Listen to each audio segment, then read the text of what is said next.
అందరికీ నమస్కారం. మనం ఇప్పుడు చూస్తున్న చెట్టు పేరు పొనికి చెట్టు. దీని సైంటిఫిక్ నేమ్ జివోషియా రొటెలిఫార్మిస్. దీంట్లో ఇంకో స్పీషీ కూడా ఉంటుంది, జివోషియా మొల్లుకానా.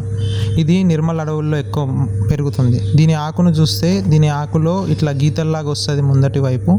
ఇంకా మనము వెనకాల సైడ్ చూసినాం అనుకో, వెనకాల సైడ్ ఇట్లా తెల్లగా, పూర్తిగా తెల్లగా ఉంటుంది. ఇదే షేప్లో వేరే ఆకులు ఉంటాయి కానీ దీన్ని ఇలా గుర్తించవచ్చు.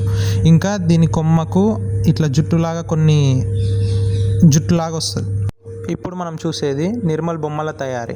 పొనికి కర్ర చాలా తేలికగా ఉంటుంది, మెత్తగానే ఉంటుంది. అందుకే దాన్ని కొయ్యడం, చెక్కడం, మనకి ఇష్టం వచ్చిన ఆకారంలో తేవడం ఈజీగా ఉంటుంది. అందుకే మన నిర్మల్ కళాకారులు తరతరాలుగా ఈ చెట్టుని బొమ్మల తయారీకి వాడుకుంటూ వస్తున్నారు. ఇంకొక విశేషం ఏంటంటే నిర్మల్ బొమ్మలకి జిఐ ట్యాగ్ ఉంది. జిఐ ట్యాగ్ అంటే జియోగ్రఫికల్ ఇండికేషన్ ట్యాగ్. మన నిర్మల్ ప్రాంతపు కళని ఉన్న గుర్తింపును అధికారికంగా ఇది దక్కించుకున్నది. అట్లా ఒక అడవిలో పెరిగే చిన్న చెట్టు మన తెలంగాణ కళకి, మన కళాకారుల చేతి వృత్తికి, మన నిర్మల్ పేరుకి ప్రపంచ స్థాయి గుర్తింపు తెచ్చిపెడుతుంది.